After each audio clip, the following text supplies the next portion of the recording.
உயர்நீதிமன்ற உத்தரவை அடுத்து வீட்டுமனை பத்திரப்பதிவு தொடங்கியதால் சார் பதிவாளர் அலுவலகங்கள் விறுவிறுப்படைந்துள்ளன.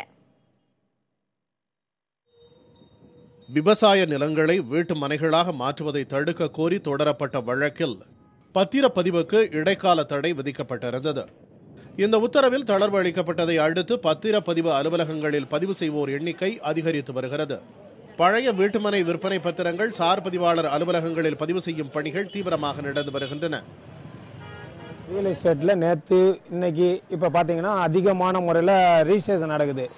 இதுல ஒரு பக்கம் இருந்தாலும் ஒரு பக்கம் பயத்தோடையும் ரிஜிஸ்ட்ரேஷன் பண்ணி கொடுக்குறவங்களும் இருக்கிறாங்க. காரணம் என்னன்னா, நாளைக்கு மறுபடியும் ஏதாவது யாராவது தடை வாங்கிடுவாங்களோ அப்படிங்கிற காரணத்தினால இந்த தடை இருக்கும்போதே, தடை நீக்கம் இருக்கும்போதே செய்யணுன்றதுக்காக நிறைய பேர் இப்போ பதிவு செஞ்சுக்கிட்டு இருக்கிறாங்க.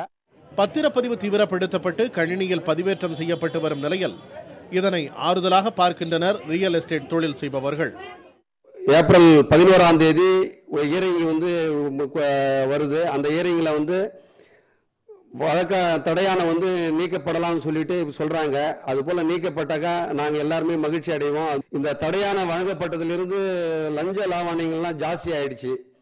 ரெஜிஸ்ட்ரார் முதல் கொண்டு எல்லாருமே ஏஜென்ட்டுகளை வச்சுட்டு இன்னைக்கு எல்லாமே அந்த ஏஜென்ட்டுகள் மூலியமா பணம் வாங்கிட்டு எல்லாமே இன்னைக்கு அது போல ஒரு நிலைமை இந்த தடையான வந்ததுனால அவங்க சம்பாதிக்கிறாங்க, அதிகாரிங்க சம்பாதிக்கிறாங்க.